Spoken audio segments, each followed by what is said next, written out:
Hitchcock is more important than ever, in a way, in terms of showing us that the world is a complex place. Michael Oatman is here. He's an artist and a professor at RPI. His installation at Mass MoCA is legendary. It's called All Utopias Fell. And his class at RPI on Alfred Hitchcock is called Cinetecture, the architecture of Alfred Hitchcock. He's an Alfred Hitchcock devotee throughout his whole life, and he's here today to talk about Shadow of a Doubt.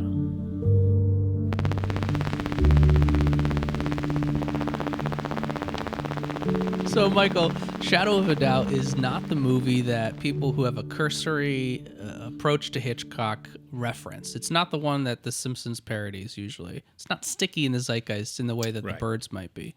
But among film critics and among people who really love Hitchcock, who dig deep into his catalog, and among Hitchcock himself, I think, it's a really beloved movie. Why? What are we finding in Shadow of a Doubt that's so special? The place that this movie holds in Hitchcock's own mind, as confirmed by Francois Truffaut, by his daughter Pat Hitchcock, by people that worked with him, by Hilton Green, is that this was his personal favorite. And if it's his favorite, then I think that bears looking at. And so the question becomes, out of all the incredible innovations, why does this somewhat quiet movie, at least initially, earn this top spot? And I think it's for a couple of intertwined, very complex reasons. This movie has been pointed to by critics as a kind of Catholic movie, that certain themes in it and imagery resonates deeply with Hitchcock's childhood in terms of religious training, his instruction by the Jesuits, ideas of morality and guilt. It's a movie which deals with what's now become a very popular, almost, trope subject in movies, which is the serial killer. So he was an early explorer of that idea, perhaps deeply influenced by growing up in post-Victorian England, where Jack the Ripper still loomed very large in people's imaginations. But there's another reason that I think makes this film especially important for Hitchcock, and that's because I think it's really his first truly American film. So here's a guy, an auteur, already being seen in some ways as an auteur who comes from England. He's born in 1899. He makes his way up through that film industry in Great Britain by being a writer of the cards, the intertitle cards. What would almost be seen as closed captioning today, but in the pre-sound era, this is how the narrative moves along. And he does virtually every job that you can do on his way to becoming Alfred Hitchcock. So he edits, he writes scripts, he does continuity, he runs errands, he assistant directs. Later, of course, he produces on films like Psycho. But when he comes to America, the first film that he makes for David O. Selznick in 1939 is Rebecca, which is essentially still a British movie. Laurence Olivier stars in it. It is a kind of gothic horror film. And even the setting is deeply tinged with the kind of British landscape, etc. So there's this notion that he's kind of finishing the end of his British period in America.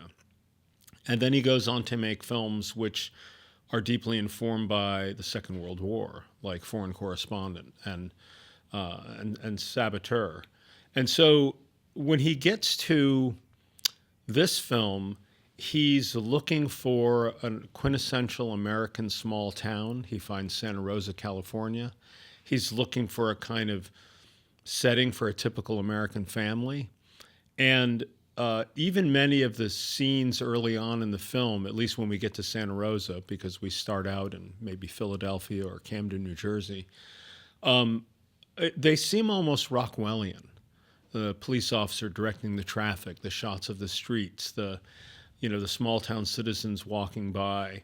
And so there's a kind of idea that he's manufacturing for himself kind of his version of America. And I've often found that the the Hitchcock Rockwell corollary is very strong.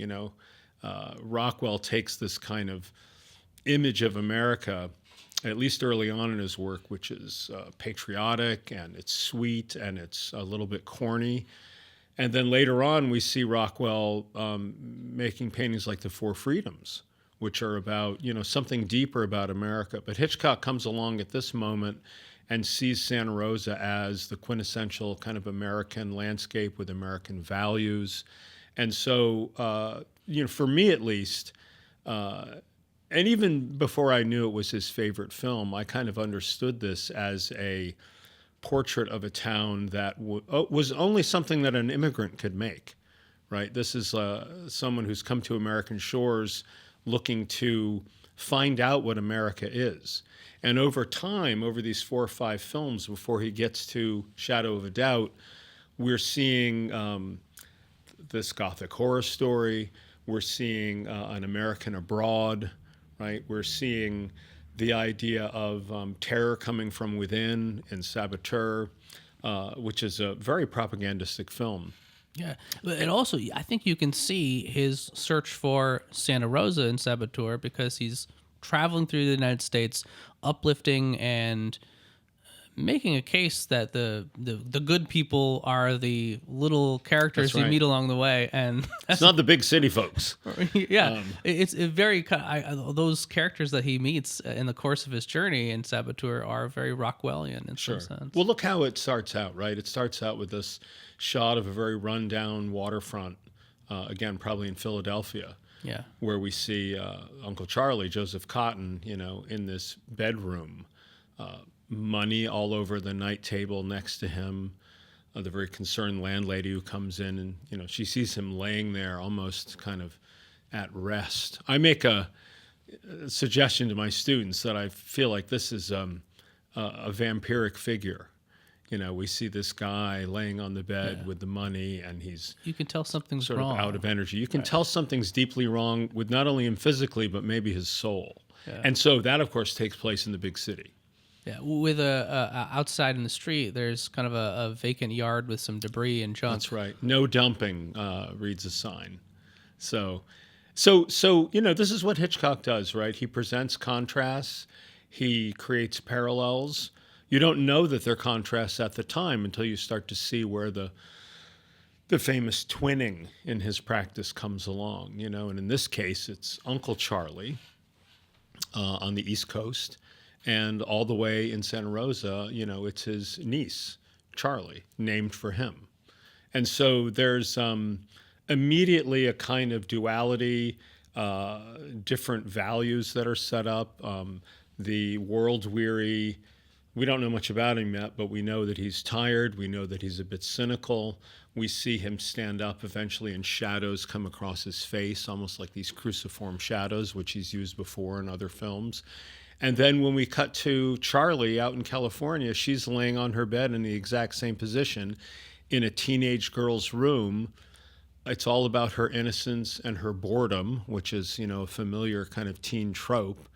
And how do you cure boredom? You sort of wish your fun uncle into being. Yeah, there's a line maybe a little bit later. She says something like, maybe he's the one who can save us. That's right. And, ironically, it turns out that she's the one who can save everybody. Yeah. So, the contrasts are so stark, and I love. It's also, I was going to say, it's a very Thornton Wilder kind of world, but absolutely, of course it is, because he wrote it with these beautiful little characters who seem so innocent, so innocent and uncynical that they can't see. They can't see what's in their midst. They can't see the cynicism. That's right. That comes to them. And I feel like you first really see that when he steps off the train, feigning illness, and immediately transforms. Well, not only that, but, his descent from the train is preceded by this unbelievable billow of black smoke that comes out of the chimney of the train, the smokestack. And that was something that Hitchcock had his technicians amp up with whatever material caused that black smoke to happen. And so, yeah, we see him arriving in this darkened veil. He's hunched over. He's got a cape. He's got the cane. He sees Charlie and he straightens up, and suddenly he's brandishing the cane, not like leaning on it. And so that is a great indication of how he's had to sort of pretend to be somebody else, even on the train ride, right? And so who is this dark figure that has come to town? I mean, even if we don't know it yet, when we look back and we think about that smoke, it seems also clear that this is kind of a almost demonic presence. Yeah, we know we can't trust him. We know something bad is coming, and we know the people that we've seen here and gotten to know a little bit through maybe a couple of humorous vignettes are the good people of Santa Rosa. Yeah. Well, think about the family, right? Everybody's in their own little world, right? The father, Joe, is obsessed with crime stories. Anne, the daughter, is a walking encyclopedia. She needs to have everything right. She's just the facts ma'am kind of a person. She's reading Ivanhoe, that's right, which is one of Hitchcock's favorite books as a child. Oh, I didn't know that. That's interesting. So this film is full of personal references to Hitchcock's own story, and I think that's why the nerdiest of us really kind of get into this. And this goes back to answering your first question about, why this movie? It's not Psycho. It's not The Birds. It's not Vertigo. It's not North by Northwest, right? This is sort of the biography of the director in some ways and his own take on America. We have Emma, the mother, who's named after Hitchcock's mother, who was dying at the time. In fact, she dies before they finish post-production. And he was very concerned about that. He couldn't get back to England because he was working on this film. And so this is a kind of ode to his mom. And also so much of the activity in this film centers around food, which of course was a huge part of Hitchcock's own challenge and his own identity. His father was a greengrocer. So the presence of food in his life loomed very large. And in fact, if you haven't already seen it, I think a great coda for this film in some ways is Frenzy from 1972, which was shot in England. He goes back to England, right, to make one of his final films. And he very lovingly shoots it in the food markets in the same location that his father bought produce for his store. And that film has running jokes around the dinner table.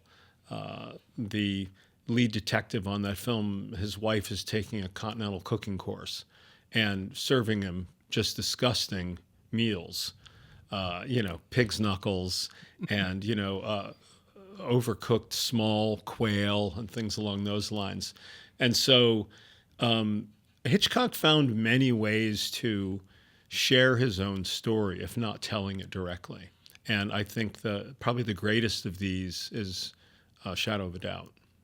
In my mind, Shadow of a Doubt is this isn't strictly true, but in my mind, it's played in series of close-ups where in every moment I really feel that there's two people talking, Uncle Charlie and young Charlie. That's right. Even though there's lots of other camera shots. Shot constructions, and there's some dolly movement, not a ostentatious amount, not like what you would see maybe in Rear Window with a lot of very freewheeling movement, but close-ups on people's faces, and I wonder is Hitchcock talking to himself in those moments with this deep twinning? I think that's a pretty good guess. I think it's also Hitchcock, as he does in every film, showing us how to be viewers. Letting us take on certain roles in a very direct way. I mean, the close-ups in this film are quite beautifully photographed. But I think there's also some limitations with this set and the time that he was making it that call for something that is, I would say, beyond intimate. It's claustrophobic, right? Being in that house.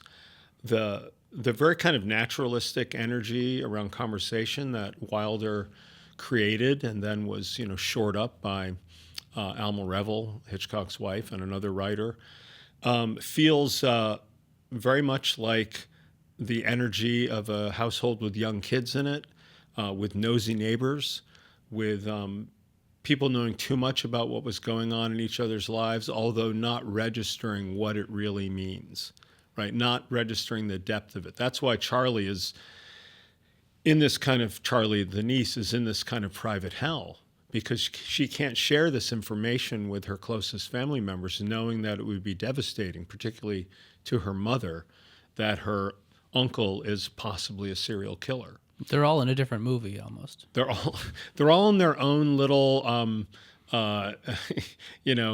Instagram pages of their interests, right? In this pre-internet era. And I think that nowhere is this more palpable than with Anne, the sister, who kind of almost obliviously answers the telephone, delivers news in this really deadpan way, is confused by, the artifacts of young love, and really, there's all kinds of, as I mentioned earlier, twinning in this movie. So you have Charlie and Charlie. You have Joe and his neighbor, I think Andy, played by Hume Cronin, and they're just obsessed with how to kill somebody, this kind of humorous hobby that they have. It's a great moment too to see them have that progression of moving forward with all the different possible ways to kill someone, and at the same time humorously disguise the fact that we've introduced murder as part of the thing that could happen in the world. Oh, sure.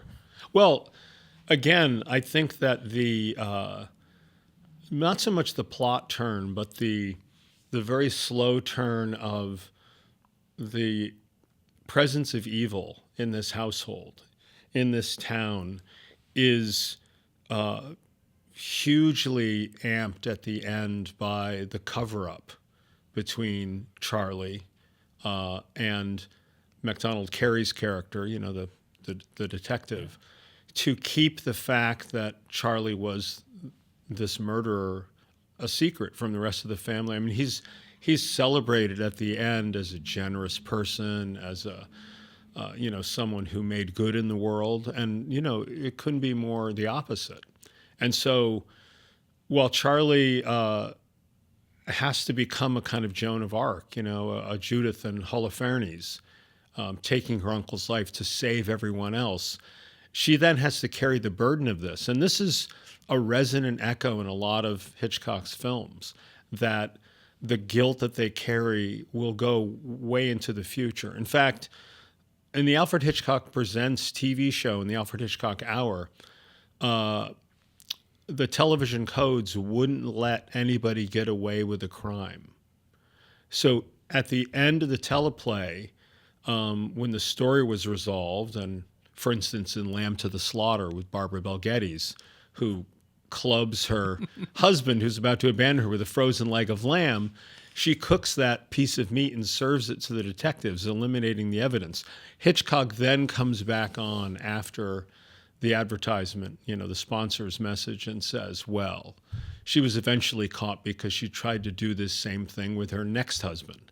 And so in the world of the movies, as opposed to television, you can get away with murder, but you can't escape the sort of moral legacy that accompanies it.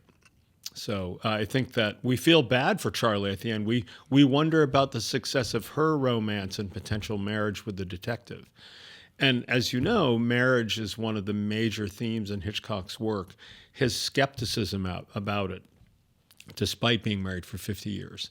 And I think that this theme of marriage as a kind of attachment, a limitation, a prison sentence, is something that we kind of see here in those last moments, because in that family dynamic, Joe and Emma have a great marriage, right? They're maybe a little bit clueless about each other, but they have a very happy family unit. And we then later learn that something happened in Charlie's childhood, Charlie the uncle, played by Joseph Cotton, where something happened to him that kind of changed the dynamic of that family. And sometimes Hitchcock's a little quick to do this. He's a little quick to explain away evil. When he, it's really better if he lets it linger, as he does in The Birds. I wonder if sometimes Hitchcock has to do that. Does he, at the end of Saboteur? I'm thinking particularly of Saboteur. We, the audience, want the Saboteur to come to justice. That's right. And Hitchcock sort of gives you that, but sort of doesn't, right? He dies, he escapes, and the young hero vigilante is presented with the opportunity to apprehend him, tries to, right, could let him go, doesn't let him go, but the end of it, the vigilante gets what he wants, is the guy dies, and at the same time, our young hero vigilante is absolved from crossing the line. Sure. Easy. Like Hitchcock likes to have it both ways, I think. Well, Hitchcock, I think, is also aware that the villains have a certain kind of charismatic power. He doesn't make boring villains, right? And he doesn't make entirely black and white villains either. I think that everything from the importance of names, Fry, right?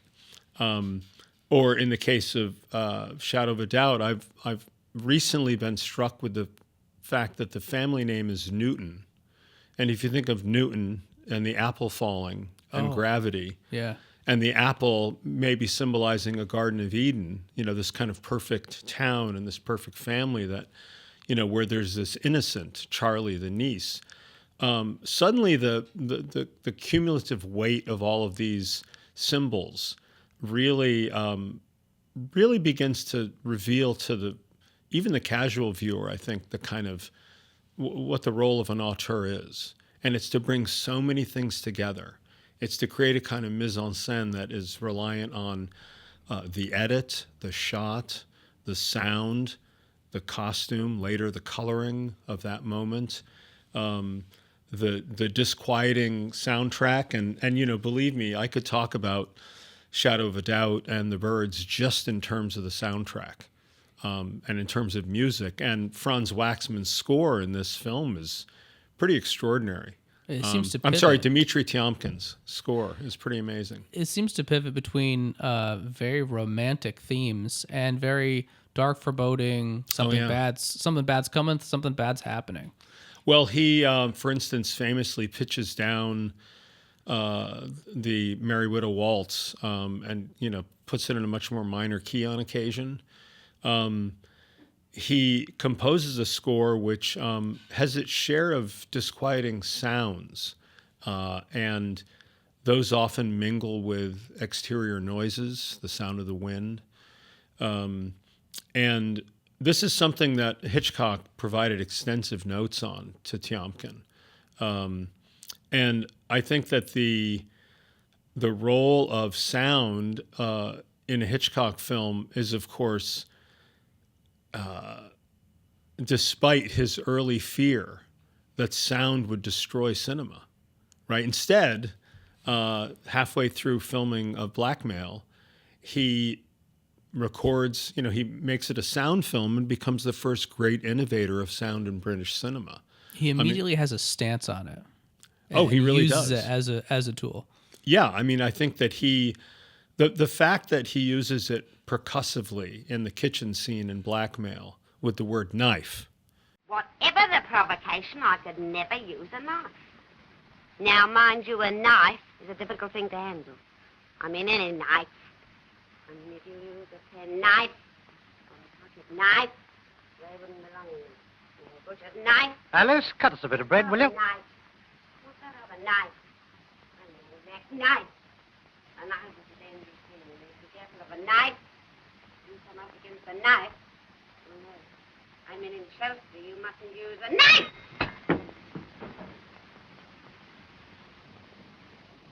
Yeah, you ought to be more careful. Knife over and over again, which drives the sort of heroine, to sort of semi-madness, is an incredible way to go from a silent movie, maybe accompanied in the film by an organ or something like that, and then suddenly we hear the characters talking, and Annie Andra had to be overdubbed because her German accent was too strong. So there was a British actress offside, kind of saying the words that she mouthed. That introduction I see as on parallel and earlier than The Wizard of Oz, going from being a black and white film to a color film. I mean, the effect must have been that shocking, I think, for audiences. And Victor Fleming, I think, was really aware, too, that there was a moment here to make history with making the first great American color film. I mean, obviously, The Jazz Singer had come along, 10 years earlier, and challenged audiences dramatically in America. And it's also interesting to me that the story of a singer and the technology of radio is kind of invoked in making this revelation about how cinema was changing in that moment. In some ways, looking at Hitchcock's body of work, his conclusions about using sound expressively seems inevitable because he used everything expressively. He was incredible grab bag. It seems like he tried to make a deliberate choice about every aspect of his production. To me, that's what makes him makes him a film class. I mean, I think as you say that, of course, what probably most people are thinking about is technique. Yeah. But even the subject matter, he tried to be as au courant and as radical. He makes the first film about psychoanalysis in Spellbound. He makes his first color film, Rope, about an openly gay couple. And their murder of a high school friend.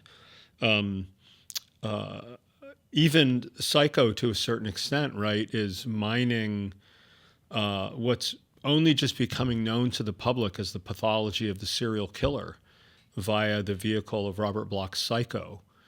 And maybe you're aware of this or not, but in a move which was designed to kind of preserve the secrets of the film, Hitchcock goes out and buys up every copy of Psycho that's still on the bookshelves. I didn't know that. Yeah, it's kind of an extraordinary, I mean, that's the sort of reach and the power that he had, because the ad campaign that he helps to create around that movie is that no one will be let in after the film starts.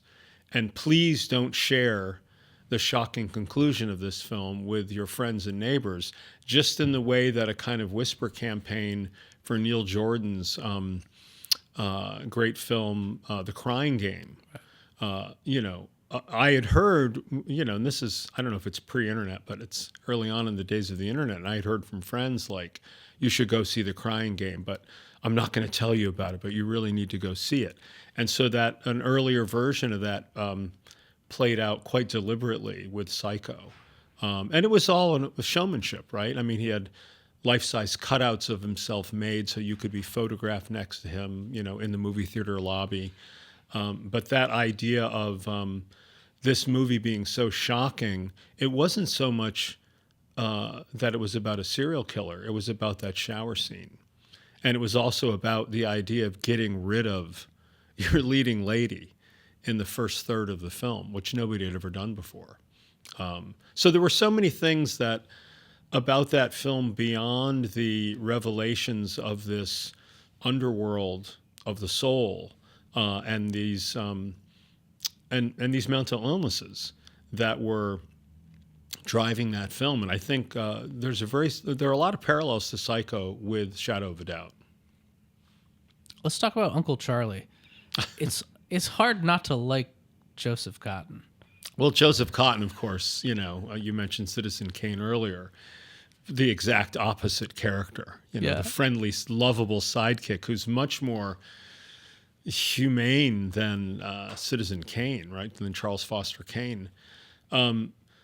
So he was worried about this film. He was worried that this would damage his reputation as a potential leading man. But of course, Hitchcock won him over. He wooed him over food and, talking about the revelations of the movie. In fact, Teresa Wright said that Hitchcock shared with her every detail of the movie before they began shooting so that she would understand the nature of her character, because she was a 23 or 24-year-old playing a 17-year-old. And she famously has said, I saw the movie before we started filming it because his descriptions were so vivid, and then they would go in to match the storyboards that he commissioned, et cetera. But with Joseph Cotten, I think it only works because we have some sympathy for him, but it's Stockholm Syndrome. We're kind of drawn in by this guy. Some people root for Hitchcock's villains for a while. I remember watching Strangers on a Train, maybe for the first or second time, long before I started teaching this course, and thinking, I wonder if Bruno is going to, be able to plant that lighter. I wonder if he's going to be able to get the lighter from the storm drain. Aren't you rooting for him a little bit? And half my students say yes. And half the students are like, oh my God, no, he's a murderer. Forget it. You get caught up in it. You get caught up in their magnetism. And I think that Charlie has that. I mean, it gets very dark. His statement about, his very misogynistic statements about, these greedy women being pigs. There's a whole monologue about it, and the camera moves closer too. And that's one of those great shots. And when he said, but they're people, and he goes, aren't they? Or are they? I guess he says. And it's an extremely disturbing speech, and everyone else is like, "Oh, that's Uncle Charlie, he's crazy." Yeah, that's just crazy Uncle Charlie, who is actually crazy. So, yeah, I think Cotten is a very engaging sociopath. He can turn it on, he can turn it off. I think that we're at a moment in our history where we understand how easy it is to manipulate people through the media. I mean, this is an important movie to see at this time. And, I would say that Hitchcock is more important than ever in a way in terms of showing us that the world is a complex place. And Cotton's unseen manipulations of physical objects, the staircase, the garage door, the spin he puts on the ring that Charlie receives from him as a gift, and it's already engraved inside, and then he tries to get the ring back. And that's the first real moment of tension between them. You're hurting me, right? The relationship turns at that point a little bit. That's right. And of course, objects are extremely important in Hitchcock's world, the symbolic power of objects. And in many Hitchcock films, going back to The Lodger, we see newspaper clips. We see, headlines across ticker tapes. We hear kind of radio messages. But in this film, an ordinary newspaper, I think the Santa Rosa Republican, is ruined in an attempt to cut out that article about the Merry Widow killer. And everyone is aghast in the family that Papa's paper has been destroyed. And he goes and makes a paper boat out of it, or a hat, I think. And so there's this kind of treatment of facts or of evidence in this way that is consistent with all the other great MacGuffins in Hitchcock's oeuvre, like The Key and Notorious, right? So these are things that the characters care a great deal about, but that we don't really care too much about. I think this is one exception to that. I think we very much care about that newspaper and what it could reveal. We also want the film to go on a little longer. And I think that by Charlie calling him out on that early without any substantial proof, we'd have a very short film. And our lead villain would be arrested. The media influences him later too, right? The progression of the story of the Merry Widow, the search for the killer. That's right. Influences his actions. Do I go? Do I stay?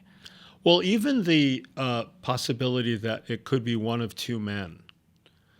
I think we hope it's not Charlie. We have a little bit of doubt. We have a little bit. We have a shadow of a doubt. Almost reasonable doubt.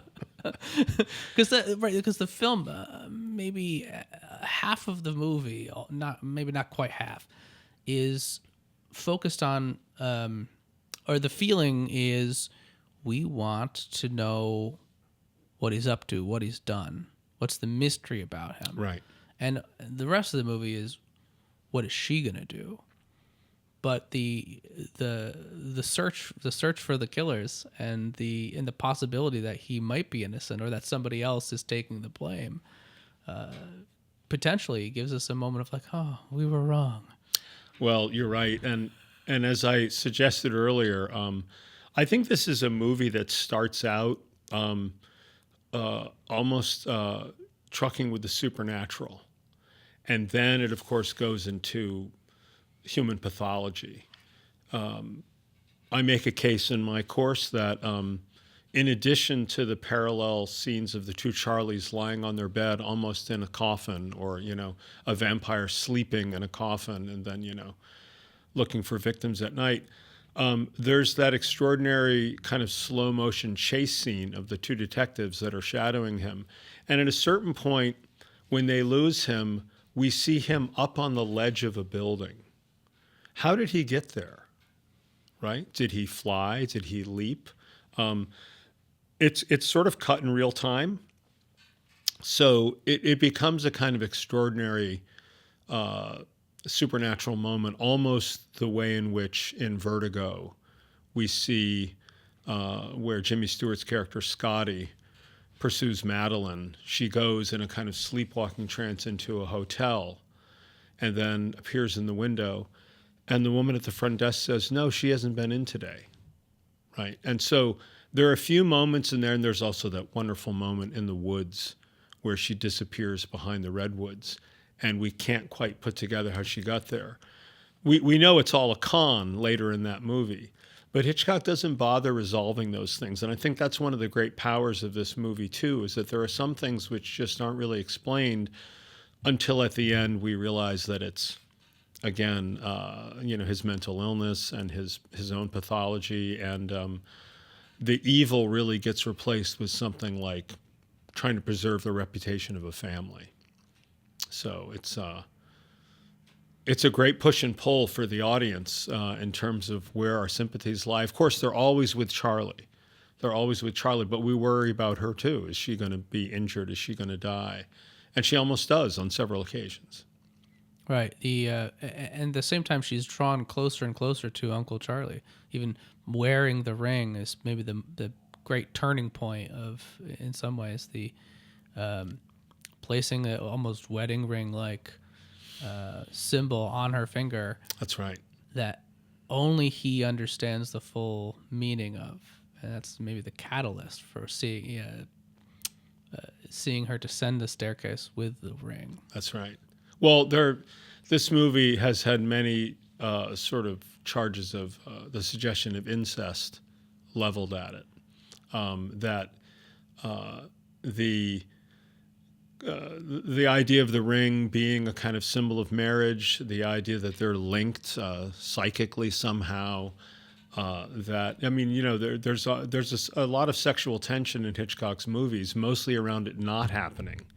And I think in this one, the notion that sex is near to death in a way, but sex is the only thing that's going to produce things like families and happy towns and things like this as well, is really made very complex by the introduction of that ring. And I think, like The Key and Notorious, this is the thing that the plot will really turn on for at least the characters, if not us. But the symbolic power in this one is so much greater than the Key and Notorious, which is the key to the wine cellar, which is the place where Cary Grant has to actually take Ingrid Bergman in his arms and kiss her, something he's been wanting to do, to conceal the fact that they're spies looking for this, what they don't know at that point is a supply of, uranium ore that's being tested. And so you use the act of love as a sort of sham to throw Claude Rains off the, Claude Rains off the trail. And the complex layers of, are they in love? Are they not in love? Does he mean it? Does she mean it? Can she even appreciate it at this point because of her condition? So I think that these are things that occur again in Shadow of a Doubt. It's this dance of sex and death, and the the ongoing jokiness, of course, of Joe and Andy about ways to kill people is the release valve that we see in so many Hitchcock movies of humor. Yeah. You can't bring the audience on a constantly winding up acceleration of suspense and terror without relieving it at some point. We have to, in some ways, get back to the everyday. It's the only thing that makes Hitchcock movies tolerable in terms of any notion of realism is that it rises and it falls, it rises and it falls, because there's so much artificiality in his movies that is caught up with suspense. For instance, in this movie, there are things that Hitchcock does spatially that are, I wouldn't even say disorienting, they're kind of unorienting. And we'll talk about that later in The Birds, but there's a scene in a dining room where Hitchcock has a table built in reverse perspective. So that what happens is that you can see more people around it as it sort of kind of tapers to this other end. Because, at the widest point of a table, it would be out of frame. But Hitchcock kind of wants to get more of the family around the table. In fact, another thing that you could talk about this movie at length in regard to is the restrictions on making a film at this time in 1942, 1943 that were related to the war. So if you think about it, America enters the war on December 7th, 1941. In 42, Hitchcock is working on this film, as well as others, in pre-production. And then it's released in early January 1943. So really in that kind of instant between America entering the war and him already having made a few films about the Second World War, we see, I think, another hidden aspect of this film, which is even though the subject matter is ostensibly a serial killer on the loose in America being manhunted, Hitchcock had just come from war-torn England, was well aware of what was happening in Europe, the anxiety of families being deported, of being split up, the Blitz of London. All of these factors, I think, were very much on his mind as he leaves for America to, in one sense, enter into the next phase of his professional career in Hollywood. That's where you go as a world cinema maker. But also he's escaping that war, but he can't escape the guilt around that. I think this movie is in a way an emblem for what's happening in Europe, embodied by a single character who is kind of our Hitler in this sense. He is kind of going around killing widows. So in a sense, there's many themes at work here, but I think one of them is relieving the pressure at home by this incredibly engaging movie, but it still sort of smacks of what's happening over there. It's a very powerful idea in that way of this idea of distraction in a sense. So the perfect town is an emblem for America. The perfect family is an emblem for the American dream, right? All of those things are put in parable by something from the inside, right? So Uncle Charlie is, in a way analogous to homegrown terrorists, in a sense. He's the thing that will kind of bring this family down, and they're not even aware of it. It's up to Charlie to sort of Only be the she double knows. agent and keep that secret.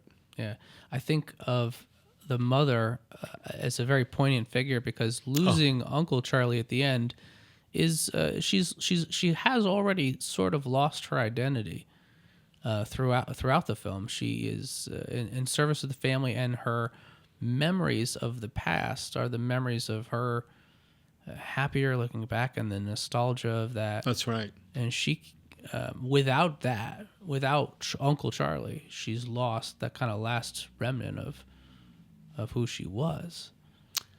Well, and it's revealed that, Uncle Charlie had this accident when he was a child that changed him permanently. She's aware of that transition. I think we see her almost willfully ignoring all the signs that something's wrong. The actress who portrayed Emma, I can't remember her name offhand, but she insisted on making the character not as ditzy as it could have been, almost a kind of high comedy figure. And of course, Hitchcock was, had a great hand with comedy. I mean, he made Mr. and Mrs. Smith with Carole Lombard, arguably the figurehead for the idea of the screwball blonde, right? Yeah, the right. screwball comedy. So he knew how to do that. And again, it's part of the catch and release of tension. He's very good with his movies are looking back at them recently are surprisingly funny. As it's not the thing I take away from them, but you need that to work. Right. It's the roller coaster. It's the slow climb with, anticipation. It's the fall. It's the hands in the air and, oh, we survived. And then let's do it again. Right. And that happens over and over in his films. There are a few really funny moments in this movie. And I think we need them. There's a lot of wordplay. I think Anne, the daughter, she says something about, mother understanding nothing about technology. It seems like she has to communicate with sheer lung power alone. Yeah, she's great. She has another line. I'm going to paraphrase it, but she's talking about in her ideal world, every room would be filled with lots of very well sharpened pencils. Yeah. It's just beautiful character. And it turns out it is, right? I mean, that's the reality of the Hitchcockian world. It looks very nice, but there's danger everywhere. Yeah. And when it reaches the family unit, because, we see in Hitchcock a lot of pre-family situations. We see bachelors. We see single women. We see people sort of still pursuing each other in terms of like sexual adventure, innuendo, a lot of testing that's going on. But many of the films are sort of headed towards some sort of conclusion about marriage. Either it will happen, or it will be good, or it will be, filled with the same level of tension. I mean, just the number of films in which handcuffs are de facto wedding rings is quite interesting, paired wedding rings. So, the humor is dark humor. And sometimes it's very overt and kind of jokey. I remember quite famously in, I think it's The Man Who Knew Too Much. No, it's not The Man Who Knew Too Much. To Catch a Thief. Cary Grant is on the bus, and, Hitchcock sits next to him, and he kind of looks toward the camera, like with breaking the fourth wall. Yeah. It happens again in Family Plot. Hitchcock famously says he's going to appear in the movie. He's going to make his cameo without appearing in the movie. And everybody wonders what this means. And of course, we see his silhouette through the Births and Death Records glass, just like we see him stepping into that in the Alfred Hitchcock Presents TV show. So there are these subtle moments. I mean, I love the cameo in Lifeboat when he appears in a weight loss ad in the newspaper in the boat. Very clever way to get him in there. And Hitchcock famously had to do those, as he said, increasingly earlier in the film, because that's all people would do was look for where he was. Get out of the way. Yeah. Right. But when you begin to understand all of the movies as a kind of self-portraiture, that's just the most overt marker of that. We're seeing a world through a non-participant's eyes, a kid too fat to be on the playground and to form friendships in that way, someone who was raised in a kind of Catholic fear about hell and punishment, his legendary fear of the police, which he may have spun into a story about being put into jail when he was 5 years old. It smacks to me a little bit of legend building. But nonetheless, this is an emblem in his films where the police are often overly menacing, as in the Foster Grant eyeglasses wearing cop in the stopped car scene in Psycho, or in other cases where they're literally bumbling, like with the scene in Strangers on a Train where the police are distracted by spilling like powder all over them, and then kind of Hitchcock's daughter actually brushing it off their clothing, almost a kind of Keystone Cop-ish. So it's a very complex relationship, but it nonetheless is grounded in Hitchcock's own distant involvement in things. You know, if you can't be Cary Grant, right, you can at least control what Cary Grant does for the audience. And I think we engage in this world because Hitchcock is being as honest as he can about his fears, and he's putting them on screen. Maybe he refuses to talk about them in that way, to go on the couch. But luckily, hundreds and hundreds of other Hitchcock scholars have done that for us. So we Yeah. Cumulatively, when you look at 60 films, well, maybe if you count all the teleplays on TV that he directed, we're talking like maybe 80 or 90 works in total. There is a through line of what those fears are, of what the role of a viewer is, of what sexual frustration is, of what the need to control means. And that is the auteur. And one can't help but think of the recent passing of David Lynch. I think, to me, a real heir to Hitchcock, and someone who really learned from Hitchcock, but then took it to another level entirely. That was a level of his own time's permissiveness. There were things that Hitchcock couldn't do in his own time. In fact, the late masterpiece Frenzy is a film that his friends told him not to make because he was experimenting with this very kind of vivid rape scene, and I think beautifully in that movie uses no major well-known actors, people from the London stage. And this is something that he would, do occasionally. I mean, he certainly had his ensemble team of production people, but he also used actors in an ensemble way. I mean, he liked going back to people again and again: Bergman, Jimmy Stewart, Cary Grant, etc. And I think there's something to that grooming of the audience to become familiar with his fears, with his anxieties, and we take them on as our own. He never comes back to Joseph Cotton. Well, Cotton was in Under Capricorn. Oh, that's right. He was. Yeah. I forgot about that. I think he comes back to him a little too quickly. It's not a great movie.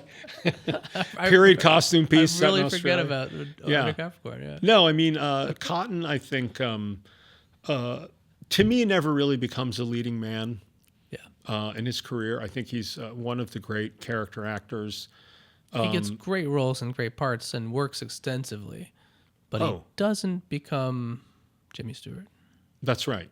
And Jimmy Stewart almost didn't become Jimmy Stewart, were it not for, in some sense, Hitchcock and John Ford. And I think when we think of the great directors of that era having to operate within the Hollywood studio system, which, like in French Catholicism, there's the Bachelor, there's the Virgin, there's the Mariée, right? There's all of these steps that one goes through in the Catholic faith, like going to confirmation, right? And in the Hollywood system, there's the ingenue, the starlet, the star, the leading man, the supporting lady. There is a kind of hierarchy, a ladder that one progressed through. You could start out as the, and now introducing Tippi Hedren and become that major star. I mean, Hedren, I think, is still acting, and is also a big animal rights activist. But, I mean, obviously, there's a whole nother session there in talking about the complex relationship between her and Hitchcock, and Hitchcock and his female stars. But the system that they had to work within was designed to promote certain actors at certain stages in their careers. It created a hierarchy of studio systems. It wasn't sustainable. And it's no surprise that after the influence of European cinema and French New Wave and film noir, that things began to change and independent filmmakers really came to the fore in the 1960s and 1970s. And Hitchcock wanted to learn from them. And so he does in a movie like Frenzy. And he also participates in actively renovating the Hollywood film system with Psycho. It's a movie that people didn't want to produce, so he becomes the producer, uses his TV crew, uses a young writer named Joseph Stefano, who was in psychoanalysis at the time, and Hitchcock really liked that, and essentially makes the movie in exchange for access to distribution, but he keeps most of the profits. It's an unbelievably profitable movie, and in fact, even Star Wars, George Lucas modeled his handling of the points back on that based on Psycho. And so, Hitchcock was an innovator, not just in technical stuff, not just in his subject matter, but in the very process of making movies in Hollywood. You can't really call him an early independent filmmaker, but you can call him an influential one. Reel 1 is filmed at Open Stage Media Studios and is directed and edited by Zeb Schmidt, produced by Paul Kazee and Justin Rivers.